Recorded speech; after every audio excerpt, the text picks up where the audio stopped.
Thank you, Sandy. My name's Steve Mitchell. I'm an alcoholic. Hi, Steve. My sobriety date's May 26, 1975. I'm a member of the Principles Group of Alcoholics Anonymous in Raleigh, and glad to be here. I know a lot of people here. I was telling a story about Lawrence before he got here. I was glad to see him get here. He actually said something funny, but he didn't think it was. He wasn't trying to be funny. He said, "I heard you speak several times before I was an alcoholic." He's coming here with Robbie, but he's supposed to have been in here on his own, but he didn't know that. So anyway, it's really good to be here. It's always good to come here. I know a lot of people have been coming here for a long time, and I guess Dr. McCourt's sick, and Kelly's sick, and we're going to push on without them. Not as well as if they were here, but we're going to push on without them. If you ever wonder about the genius of our founders, you don't have to look any further than what they laid out, how we're supposed to share our stories at open speaker meetings. We're supposed to tell in a general way what we used to be like, what happened, or what like now. And if you really want to know what a newcomer needs to know when they come to Alcoholics Anonymous, that's what they need to know. Is what we used to be like, what happened, and what like now. Now, I probably didn't believe that the first time I heard people tell that, but I must have believed it enough to get back to the next meeting. So I've got this idea that everybody that's a serious alcoholic that comes to Alcoholics Anonymous has looked death bang in the eye, at least figuratively. Some of us literally. I looked death bang in the eye literally. Thought I wanted to die, but I must not have. It was a thin thread, but I thought of this goofy story. I haven't told this in a long time. I think it's a funny story, so if you've heard it, some of you have heard it before, but I don't think I've told it in a number of years, but laugh anyway, even if you don't think it's funny. One night at the boxing matches, if you've ever been to the boxing matches, a lot of times you'll see a Catholic priest down ringside. And so at the boxing matches one night, every time the bell rang, one of the fighters stood up and crossed himself like that. And so there was a drunk guy on one side of the ring, and there was a priest on the other side. So the drunk kept watching that, and eventually he went over to the priest, and he said, every time that guy answers the bell, he does like that. He said, "That's one of your boys, ain't it?" And the priest said, "Well, he appears to be a Roman Catholic, that's right." And he said, "Well, what's he doing?" And he said, "Well, he's crossing himself in the name of the Father, the Son, and the Holy Spirit." So the drunk said, "Well, that help him." The priest leaned back over and said, "It'll help him if he can fight." And that's the truth about Alcoholics Anonymous. You know, you hear this thing. I've heard it all my sobriety off and on that Alcoholics Anonymous is not for those who need it, it's for those who want it. But you could even probably tidy that up more. It's for those who are willing to do the stuff. Because what we're celebrating tonight, I mean, we've got Sandy's 33 and Leland 2. Is that right? And who's the other one? Samantha, where are you at? Samantha, she gave a great talk at our group a while back, didn't she? It was a great talk. If I can do as well tonight as well as Sandy did Monday at noon at Step by Step, and as well as Reed's done some stuff lately for us. If I can do as well as them, I'll be pleased. We don't compete in AA, but if I can convey what Alcoholics Anonymous has done for me and set me on the high road, I'll be very happy about that. So I'm here to help. I'm here to make a talk. Obviously, that's what they asked me to do, to share my experience, strength, and hope in a general way. But I'm here to celebrate primarily Sandy's birthday. I've been working with her a long time, and if you're on the path with somebody over a long period of time, you get to know a lot about them. And I was thinking about all the stuff through the years, the death of her parents, and her dad caught on fire, for God's sakes. He wouldn't quit smoking. One day he blew up. Sandy tried to put him out, burn herself half to death. She called me one time in the middle of the night. Her daughter had stole the car and was out on 95 with it. I mean, it's just all kinds of stuff. But the thing I remember the most, Sandy got her master's degree. We all know now when she came to Alcoholics Anonymous, she was a high school dropout. But she finished her master's degree while working a full-time job, being a parent and a grandmother, and involved in all that and being an Alcoholics Anonymous member. So she called me one day and she said, "I'm going to start working on my PhD." And I said, "No, you ain't." And she said, "Why not?" I said, "You had both of us just this side of a mental institution for that master's degree. That's it." So every time she screws something up, like tonight, or she doesn't know something, I said, Sandy, you should know what that word means. I'm a GED, and I know what it means. I said, Sandy, you got a master's degree. Anyway, so I got sober. I was 25 years old, almost 26. I was more dead than alive. I was hemorrhaging blood. I went to the bathroom. Blood came out. I vomited. Blood came out. I'd been homeless for a couple years. It was after Vietnam. The country was crazy. I was crazy. Most of what I know about the aftermath of Vietnam, I mean, have you ever seen those shirts that said, if you remember the 60s, you weren't there? There's some truth in that. I was walking around the country homeless and hitchhiking around. I mean, I was willing to walk across the city of Omaha on a rumor of a drink. But I had all kinds of crazy stuff happen. I was hitchhiking one time from Lincoln, Nebraska to San Gabriel, California, which is a part of Los Angeles. And a guy picked me up in Little America, Wyoming, and took me to Portland, Oregon, and dropped me off. I'm now further than where he got me. And those kind of things happened regularly. Now, Sandy asked me, I didn't realize this had happened. If you do this a lot, I didn't realize this, but she said, you haven't talked about Bill's Bar in a while. So, and Peter will bring that up to you. So I'm going to try to get in and out of Bill's Bar, tidy that up, and then go on to just the regular thing. But at the end of my drinking, I'm from Nebraska. I've been here since 1989. There's one big difference between drinking in Nebraska and drinking in North Carolina. We probably have 20 bars in Nebraska to every bar you have in North Carolina. There are bars everywhere in Nebraska. I'm from a little town of about 25,000 people outside of Omaha, and there are bars lined up on both sides of the street. In fact, as I got sober at a place called Chapter 5, and there was a bar on each side. You could sit in the meetings at night and hear the country music coming through the walls. I wasn't allowed to go in either bar anyway, so it really didn't matter. But right down on the other side of the street was a place called Bill's Bar. Now, I know we got some bar drink. Pam, I know, always talks about the bars. I would have been right on looking for Pam when I was drinking now, I'll assure you of that. I think she even had a car, which, that's high cotton. But there was Bill's Bar. If you've ever been in one of those bars that everybody in there needed to be in AA, you ever seen a bar like that? You literally could have backed a farm truck up to Bill's and put everybody in there, and you wouldn't have missed a person. People that worked in there were drunk. Now, Bill had made his fortune in the garbage and septic tank business, and he bought that bar as a toy for his drunken wife, Phyllis. The day I arrived back in Fremont, Nebraska, gotten out of the military, this is the summer of 1972, snot-nosed kid, stayed in the military 1 day less than 4 years, never should have got in there to begin with, cheated on the test to get in there, they let me go off, they sent my friend to prison, they let me go off in the military. Very kind doctor. Everybody that knows about the military knows that they always talk about chaplains have a lot of problems. I'll tell you, medical doctors have a lot of power. Medical doctors have a lot of power, too. And there was a very kind doctor who kept me from getting kicked out of the military. He wasn't much interested in the military. He was interested in medicine. And I think he thought he was alone on this, but he thought I was colorful and that I was worth saving.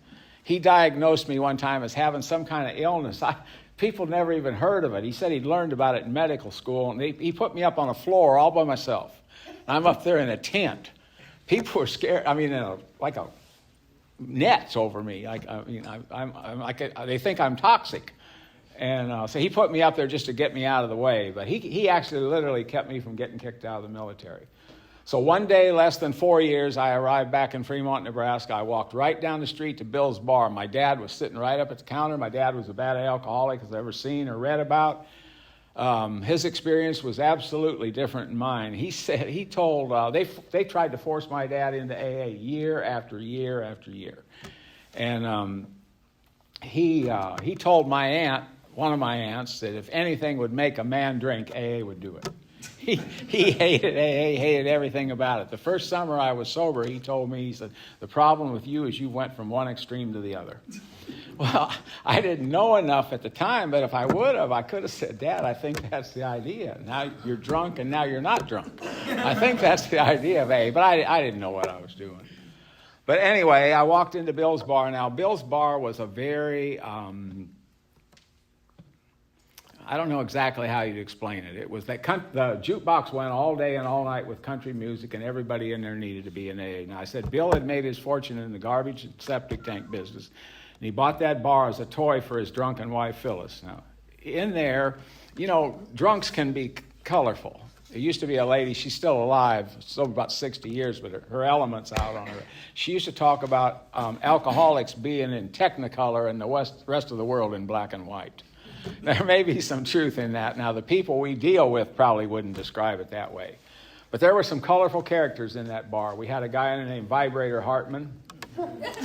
Vibrator got drunk one New Year's Eve and burned up in a fire. We had a guy named Rodney Montani. Rodney got drunk, got in a fight with a guy in a wheelchair and tipped him over. And the way Rodney described that, he said, he hit me a good one, but I tipped him over before they got me out of there. We had a guy named Leonard Larson. Now, Leonard had no neck. His head sat right on his shoulders. You ever seen anybody like that? His head sat right on his shoulders. And Leonard would get drunk and crawl around on his hands and knees and lift bar stools from the floor to perform feats of strength. I weighed about $125. He used to get me to jump off bar stools onto his stomach for feats of strength. But Leonard got drunk one day. Nebraska's metropolitan Omaha is hilly, but the rest of Nebraska is flat, and it's the railroad and tractor trailer. You used to slaughter more cows and pigs than any place in the country. The bull haulers on the tractor trailers, they said 48 states in Canada, and it's the railroad and the farm and a lot of old laws on the books. Leonard went out in the country one day drunk and shot a cow, went out into a field, shot a cow, left his pickup truck on the road, so he'd come out to get somebody to help him load the cow in the truck. He waved down an off-duty deputy sheriff.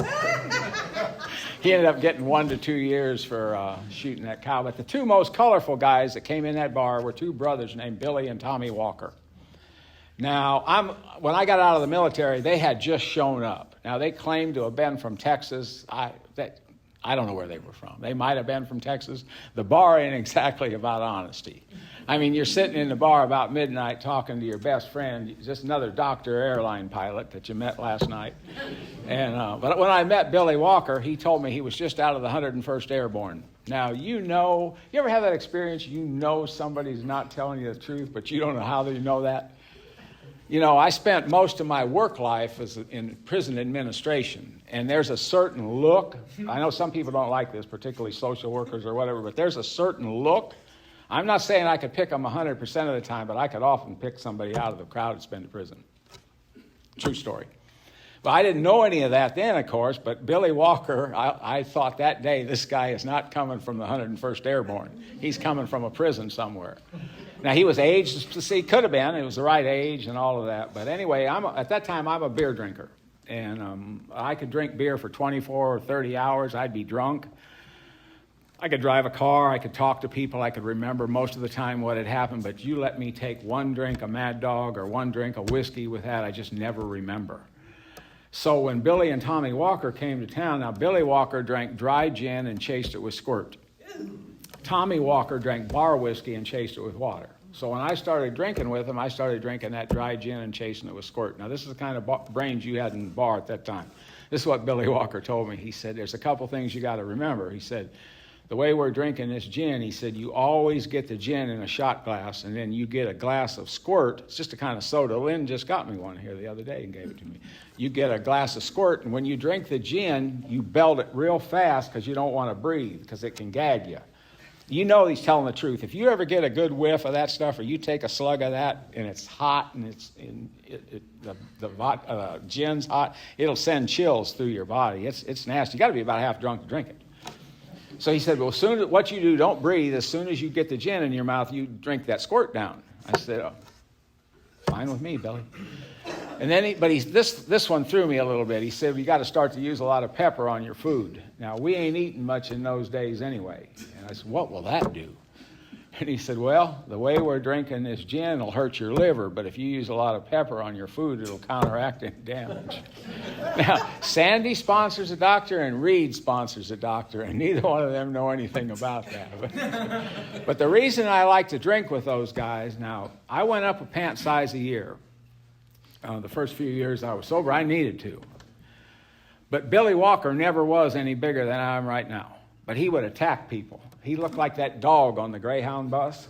Something, a couple words would be exchanged, and Billy Walker would fly on him, knock him out, be the end of him. And his brother Tommy Walker drank that bar whiskey, and he was more dangerous than Billy, but not as explosive.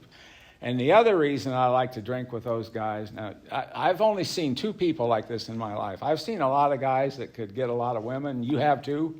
You've been hanging around bars or whatever you want to call those places where that goes on.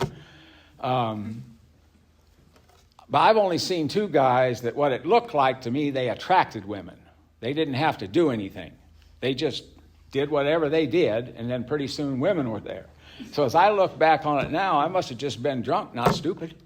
Because my plan was, Billy, I'll stay right here with you and get in on some of the overflow.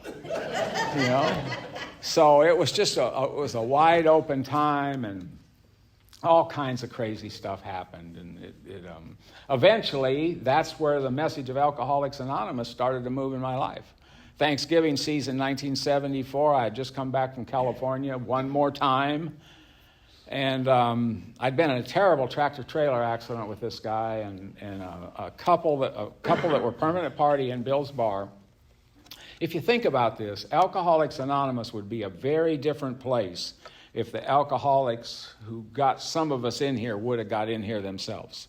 There's a lot of us who got in here by alcoholics who needed to get in here but didn't. It'd also be a very different place if the non-alcoholics who have helped us wouldn't have done that. I'd be dead if it wasn't for the intervention of non-alcoholics. My great aunt took me in when I was homeless. I stayed there for 18 months till I went off to work in the court system. So anyway, Libby and her boyfriend Sal. Sal was a bull hauler, and Libby was my friend. I met Sal through her.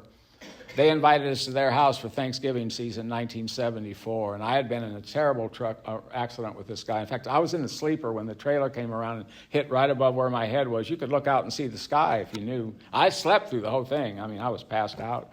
But the fuel tank on the driver's side was ruptured, and there was diesel fuel all over the highway. The fire engines were out there in the highway patrol. I didn't know anything about it. Nobody knew anything about it. I mean, they didn't know I was there. Butch knew. The guy that was driving the truck told me later, he said he watched a trailer come around in the mirror and jackknife, said didn't even spill the beer between his legs. But I slept through the whole thing.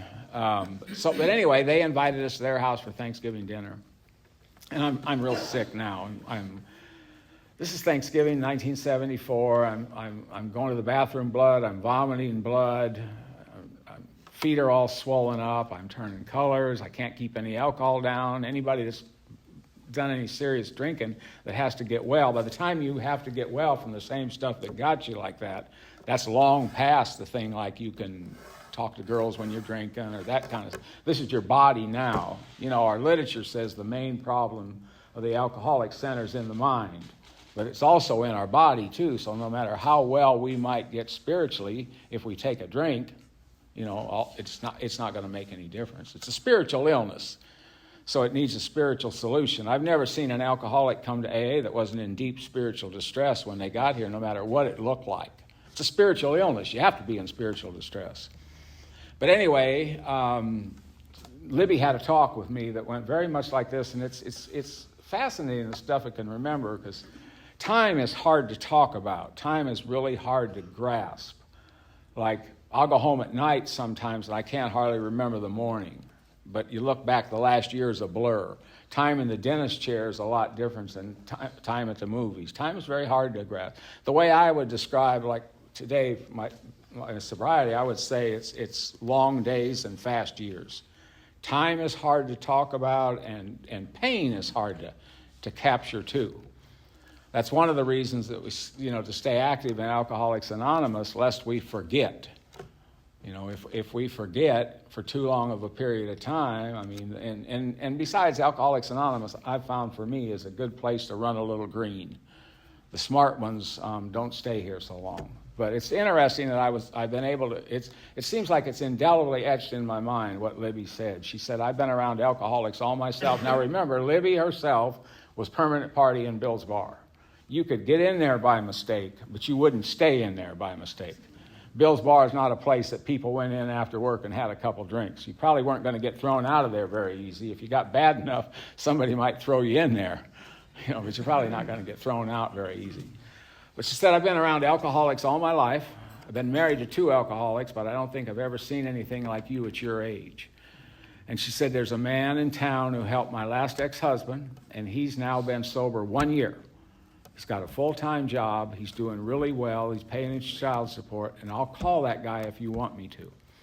Now, if I were to say I'd been looking for a way out for a period of time, you'd know what I'm talking about, right? I'd been looking for some way out. That's one reason I've always figured that so many of us come to AA so angry at a power greater than ourselves, because we've tried to find help that way, misguided, but nevertheless we feel like we've been through that route. We may not have been correctly, but we feel like we have. So I had wanted out for a long time. One of the plans I had of getting out is I was going to marry a rich woman. Now, I was fairly confused, but it's not looking good for the home team. Where are you going to take her? I had at one point, Dave Cook loved this story. He got me to tell it at a thing he put on. But I had a married girlfriend one time. I had her hidden out from the police and from her husband. So Mary Lou and I stood up with this other couple at the courthouse for their wedding. I was the best man, and Mary Lou was what's that? I don't know, best woman, I guess. So we stood up with them. We stood up with this couple while they got married. Things went so well, we just went on the honeymoon with them. So it's just, the whole thing's just insane.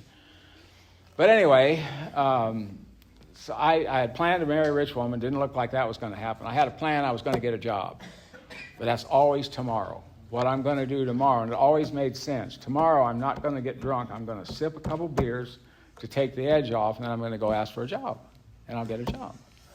It's like saying I'm not going to drive a car when I'm drinking. That makes perfect sense till I start drinking.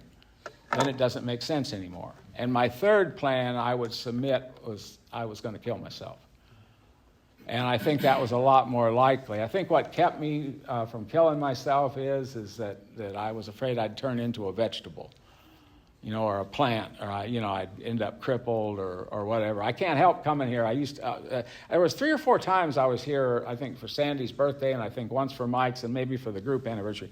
Alan was sitting right over there, and I thought about him tonight.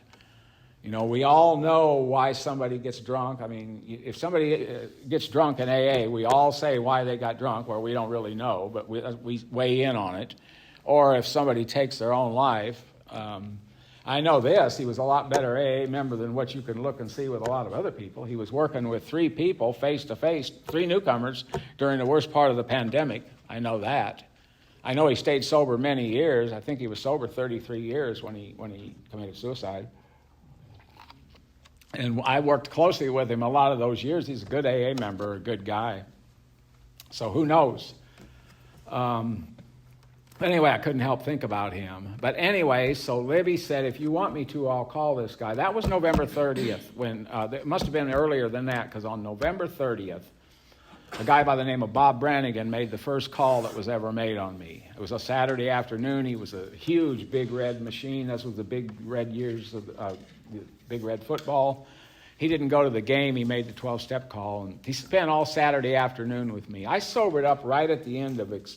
This still goes on, even though sometimes it doesn't look like it, but I sobered up right at the end of very active 12-step work, where people would call a hotline and we'd go to their house. Even in that little town, there were times that I was on 2 a day after I got sober for a while. I went on a number of those calls with that same guy.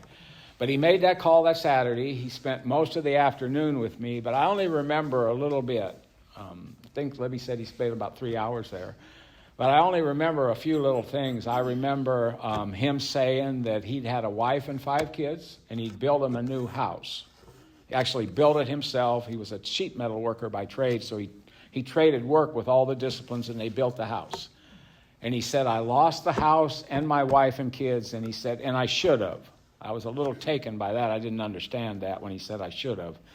And I remember asking him, even though I'd been around alcoholics all my life, both of my grandpas, my dad, all the men on both sides, and I was in horrible shape myself from alcoholism, I really didn't know anything about alcoholism.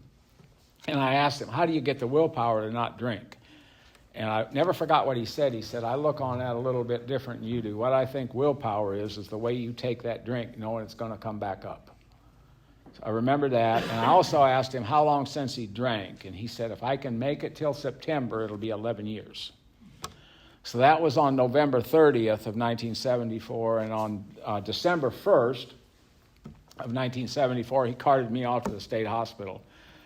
It's a couple, 3 hours away. And the state hospital at that time, most everybody there was either from prison or homeless. And it was run by a man by the name of Dr. Fox. He was the medical director. Closest thing I've ever seen in my life to Dr. Silkworth, our medical benefactor who detoxed Bill Wilson. And he's the guy that told Bill Wilson, it's estimated, you can read all this as well as I can, it's in our history, that from the time that Bill had his spectacular experience, his spiritual awakening, until he met Dr. Bob was about 6 months. And it's estimated that he worked between 75 and 100 alcoholics in that 6-month period of time, none of which got sober. Well, Dr. Silkworth set Bill Wilson down and said, you've got to quit beating on him about that white light experience and hit him with the hopelessness of the illness of alcoholism. And so the first person Bill Wilson did that to was Dr. Bob. He hit him with the hopelessness of alcoholism, and eureka, Dr. Bob sobered up after a little bit more trouble, and Alcoholics Anonymous was born. What are we now, 88 years old? That's a significant period of time for alcoholics, but that's not much time for history. We're a very new society. But anyway, Bob Brannigan carted me off to the state hospital the next day, and on the way, we were on Interstate 80. I was really sick. You know how when you're sick, you need a drink. Not you want a drink, but you really need a drink. I needed a drink. I had terrible cramps. He wouldn't give me a drink, but he bought me a can of 7-Up and a carton of Marlboro cigarettes, smoking in those days, of course. And you know what? You know the great line I laid on him. It's right next to "I'll still like you in the morning." The great line I laid on him was, "I'll pay you back." And he looked over at me, I guess about as long. He was driving one of those about half a block long Oldsmobiles. Probably cost about $5 to start the motor on one of those things now. But he was holding the wheel like this. And he took his eye off the wheel, I guess about as long as he could. He looked over at me and dead on, he said, that ain't the way this works. He said, you'll be expected to help someone else when you're able. Now, from that time until I was to get sober was a period of about 6 months. I even got drunk in the state hospital once. And they keep you. They don't think you're catching on if you're getting drunk in there. But anyway, here's what happened on Memorial Day weekend. You know, the dates change every year. It's a state and federal holiday, that Memorial Day Monday. But here's what happened. I woke up at 2 o'clock on Monday morning, May 26, 1975. I had 2 bottles of Mad Dog wine, but I couldn't find them. Have you ever had that happen? You hide a bottle from yourself? You talk about a revolt in development. That's a problem. You got booze, but you hid it and can't find it. That's a problem. The guy who drank it's dead now. I don't think that killed him, but I'm sure it didn't help him. But anyway, I asked this guy we were drinking with what had happened, and he's dead too, the guy I asked. But he said, well, we were riding around with Richard. And you know, Richard's nerves are bad. That could not be argued. Richard's nerves were bad. But I always did pretty good with him. But he said, we were riding around with Richard, and you wouldn't shut up. Richard told you 3 or 4 times to shut up, and you just kept on and on. So Richard hit you. I said, Richard hit me? He said, yes, right in the mouth, too. I said, well, what did I do? He said, you started crying. But anyway, here's what happened. I'm not sure when it was, but it was in the next few little days. I don't think it was more than a week. My great aunt invited me to come and live with her. My great aunt was 75 years old, about as old as I am now. She was born in 1900, this was 1975. Her husband of 50 years had just passed, my great uncle. And she knew about Alcoholics Anonymous. She was a lifelong student. If she were a young woman today, she'd be an attorney or a professor, but it was a different time. She was a lifelong student. She spoke English, obviously, fluently. She spoke Spanish fluently. She spoke German fluently. And she studied Latin. I don't think you speak Latin anymore. That's what I'm given to understand. But she studied Latin because of her love of words. And she said, I have someone in mind who will take you to AA if you will go. I began to go to Alcoholics Anonymous meetings every day. My life has never been the same. Sometimes I think it sounds too much pie in the sky. It's been chaotic at times. I've had all kinds of problems here. There's 2 problems. I think there's 3 mistakes unequivocally I haven't made. One, I haven't drank since I quit drinking. I've never quit going to meetings of Alcoholics Anonymous, and I've never trusted the wrong person. Alcoholics Anonymous is one of the few places in the world you get to pick your leaders. I had some management training one time that said if you work for a man or a woman that you wouldn't hire if the shoe was on the other foot, you're going to have trouble every time. You can do it, but you're going to have trouble. Most of us aren't in a position to decide who we work for. We get a job and you got a boss. But I haven't made those mistakes. But I began to go to AA meetings, and I've always been grateful that I fell under the care of the people that I did. Here's what I was told, that alcoholics, what that means is alcoholism means I can't live with drinking and I can't live without drinking. That's what that means. It was very helpful to me to understand that alcoholism continued when I wasn't drinking. In fact, it is very often people's lives get more unmanageable when they quit drinking. We don't have booze to take the edge off. So all of that stuff, the rage, the isolation, the sex, whatever it is, whatever those obsessions are, they go underground now. And then all of that stuff has to be somehow dealt with. You can't run off and get drunk every time you get a runny nose. I mean, we got to stand our ground. We've got to learn how to live. And so what Alcoholics Anonymous was explained to me that simply stated what Alcoholics Anonymous is, it's a way of life slightly more powerful than the illness of alcoholism. It was explained to me that it's impossible to put the jets of AA in place to the best of your ability and drink alcohol too. Any alcoholic, including me, including my sponsor, any alcoholic could get drunk. But I'm not going to just walk off and get drunk tonight. The first thing I'd have to do to get drunk is I have to get away from you. Not just physically, I have to get away from you. Somehow there has to be some kind of a death experience. You know, when our founders talk about dying because of alcoholism, they're not always talking about your heart stopping beating. There'd have to be a death. You know, our literature repeatedly uses the word "we've recovered" from a seemingly, in one place in the big book, it says, it does call it a hopeless state of mind and body. It certainly looks hopeless. It's not. If problems could make us drink, then AA would be a crapshoot. Because of all the stuff AA can do, there's one thing it can't do. It can't stop life from coming at you. In fact is, when we get sober, we surrender and sensitize and take our place, things get worse because we've got to grow up. So I didn't know any of that. Well, I began to go to AA meetings every day, and I can tell you that it was also explained to me, and this is absolutely true.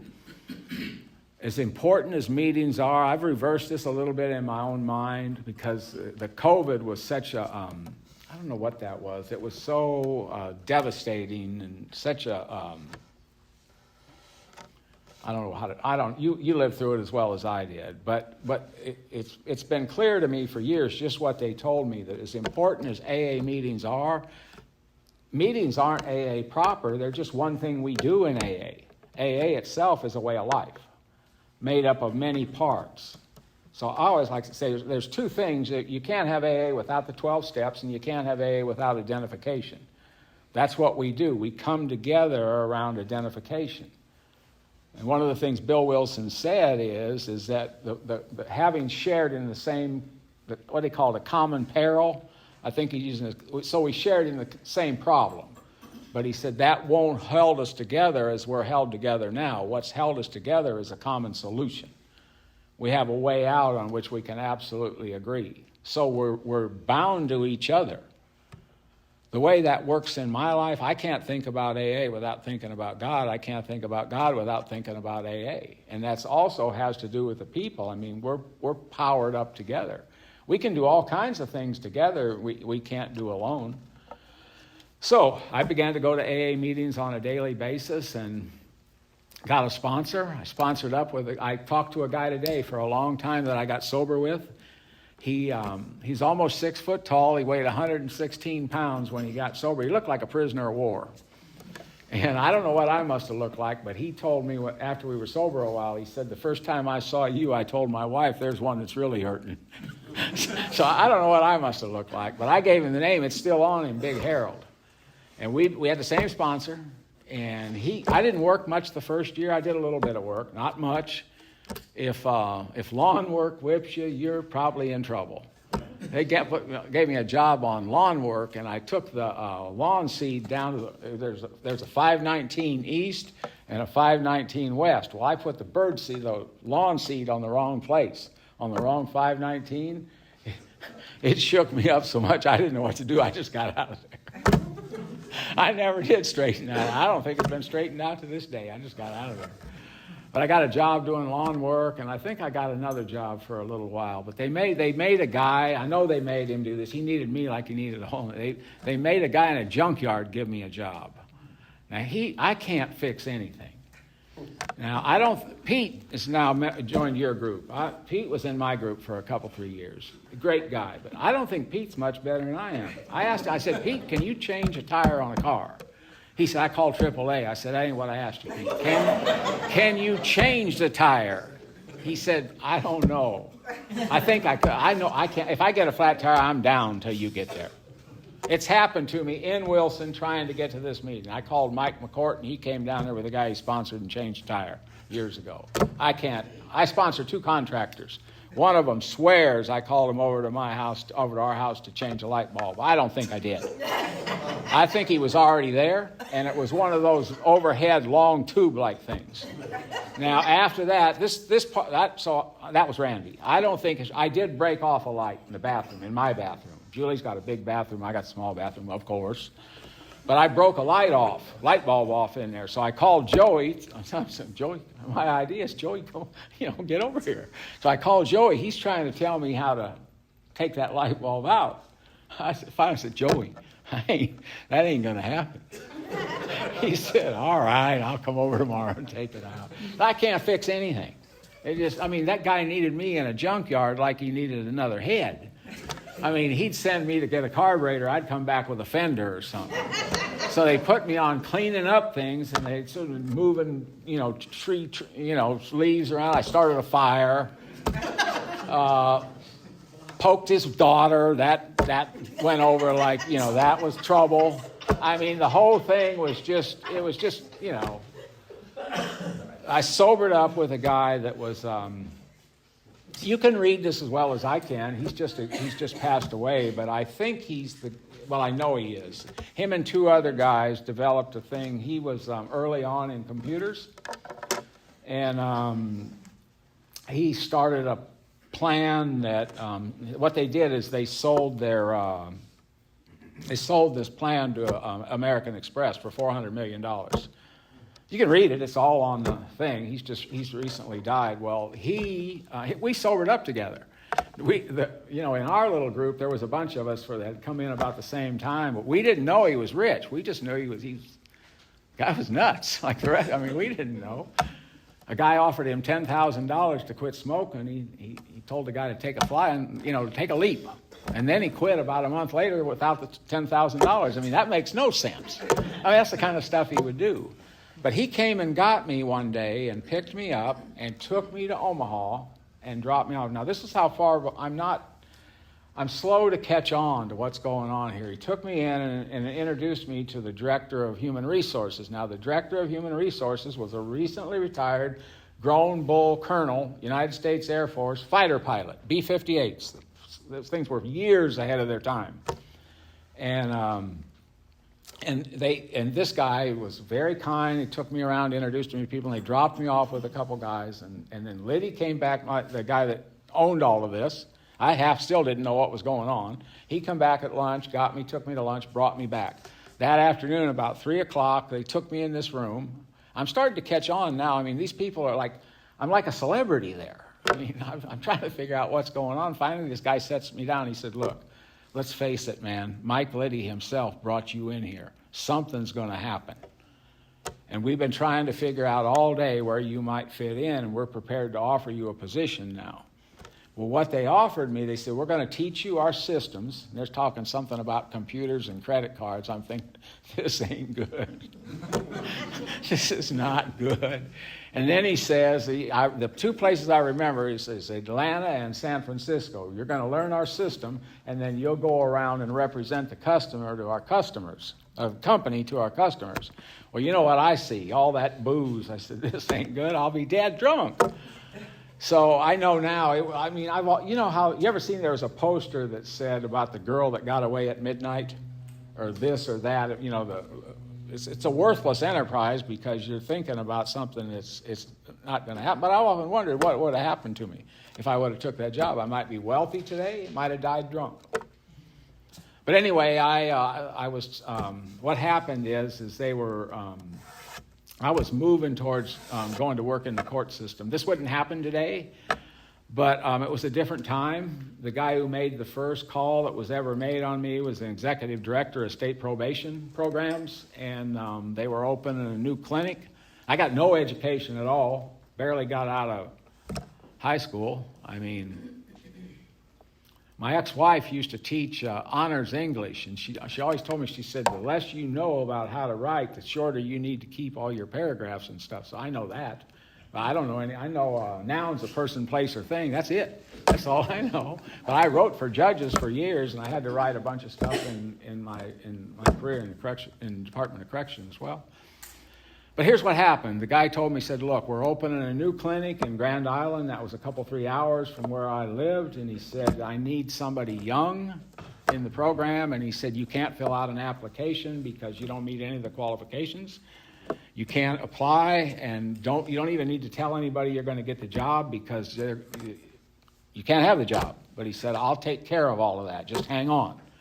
So in January of 1977, here I am on a Sunday. I'm fat, dumb, and happy. On Monday, I become an officer of the court. And I kept that job for several years, and it was actually the catalyst for all the jobs I've had. I worked in the court system for years, and Nebraska judges don't sentence people without pre-sentence investigation. So you not on paper, but essentially you work for the judges, because if a judge wants to see you, you can't tell them no. So, and supervise their probation. It was a great job. And all this time I'm steady going to Alcoholics Anonymous. How I got to North Carolina in 1989, the guy that, the first ex-convict in history to ever become a prison warden. Some people in this room know him well. Sandy knows him well. Terry knew him. Pete knew him. Reed knew him well. Pam. He was the first ex-convict in the whole world to become a prison warden. And by the time he got me to come here, he'd been a complex administrator, which means he had several prisons under him. But by 1989, he was a deputy in charge of a division. So we moved to North Carolina. I had gotten married. The day I was sober 2 years, I got married. I don't know what I could have been thinking of at that time. I was married to that woman for 16 years. I don't feel like I got divorced. I felt like I escaped. We got kids. I see her a couple, 3 times a year. It's fine. She lives in the West now. Her and her husband live in the Asheville area, which is, keep going, Mary. The farther you go, the better. I like it. I see her a couple, 3 times a year because we got kids and grandkids together. It's fine. And but I've had all kinds of stuff happen just like anybody else has. Life happens. And what Alcoholics Anonymous does is it gives us a way to stay in the chase. You know, Sandy was saying, I think she's quit saying this, but she was saying we didn't read the big book when she got sober. That's absolutely not true. We read the big book. What we didn't do was take people through the big book like we do now because we didn't know about it. It didn't show up in North Carolina until 1994. When Don Pritz got here, that's when we learned about it. And it came from Canada and Joe and Charlie and all that. Tom had just found out about it either just before us or just after us. So we'd been reading the big book for years, but we didn't know about taking people through the book like we do now. That wasn't done. But I've had all kinds of stuff happen here. I mean, I raised my kids here. They're grown women now with good jobs. One of my daughters just sent me to London on first-class business free with that bed in the plane and all that on her frequent flyer miles. I always worried about money, and Moyo told me before he died, he's always worried about money too. He said, man, if something happens to you now, your kids got it. You're probably going to get out of here just as fine. You're going to sneak on out of here. So what I've been introduced to is Alcoholics Anonymous as a way of life. I'm going to close up around this, a couple thoughts. This is a bit of an editorial, so consider it if you're interested, and I don't have to tell you to disregard it. If you're an alcoholic, you'll do that anyway if you're not interested in it. But it looks like to me today in AA, people they come to the dance in two basic ways when they're experienced when they get here. One is the man or woman who comes in here and is fortunate enough to get ponied up with like somebody like Sandy or Pam or Peter or somebody that understands Alcoholics Anonymous and essentially says, if not in these words, but in truth, we practice these principles to the best of our ability. We don't worry about fixing problems. They'll be fixed in the doing. Put these principles first in your life and everything else will follow. So far, right now to this day, and going on 49 years, I've never seen one single man or woman. First thing that happens, you reverse a killer illness, put this stuff in place. I've never seen one single person who didn't come out just fine who did that. No matter what kind of tragedies happen, I've watched people deal with the imminence of their own death here. So have you. We might not even know it. I've seen people deal with horrible stuff and stay sober. If a problem could get us, then Alcoholics Anonymous would not be a miraculous operation. It'd be a crapshoot. And the other way people come to Alcoholics Anonymous today, I suspect it might be more than when you start looking for three-legacy groups, you get in trouble pretty quick. The other way people come to Alcoholics Anonymous today is they come in believing that if I fix these problems, what's going on with me, where I'm leaking, then my alcoholism will go away. It makes more sense than what we offer, it just doesn't work. When I came to Alcoholics Anonymous in North Carolina in 1989, I swear I had never been to a meeting that didn't have a topic. I'd never been to a meeting that you go in and sit down in there and somebody says, does anybody have a problem? And then somebody brings up the problem, and then everybody in the meeting takes a crack at that problem, and then you leave there an hour later goofier than when you came. I'd never seen that before. That looks better than what we offer, it just doesn't work. You know, alcoholism causes a lot of problems. We had a lot of problems before we started drinking. It's not like I got drunk and then got sick. You know, everybody that I've ever heard share their experience from the podium that was a serious member of Alcoholics Anonymous has talked about being in trouble before they started drinking. So when I started getting drunk at 15 years old, I got better. I got well for a while. I just lingered too long at the well and got worse than ever. So all the stuff that happened to me, all the filthy, rotten, corruptible things I've ever done, you know, partially responsible for the death of one person. I mean, it goes on and on and on. The program of Alcoholics Anonymous is more than equal to whatever the problems were. That's the good news. That is the message of Alcoholics Anonymous, that we got a way of life, we'll reverse a killer illness, and we'll hold the course for whatever else is going on. So happy birthday, Sandy, Leland, and who's Samantha. Thank you.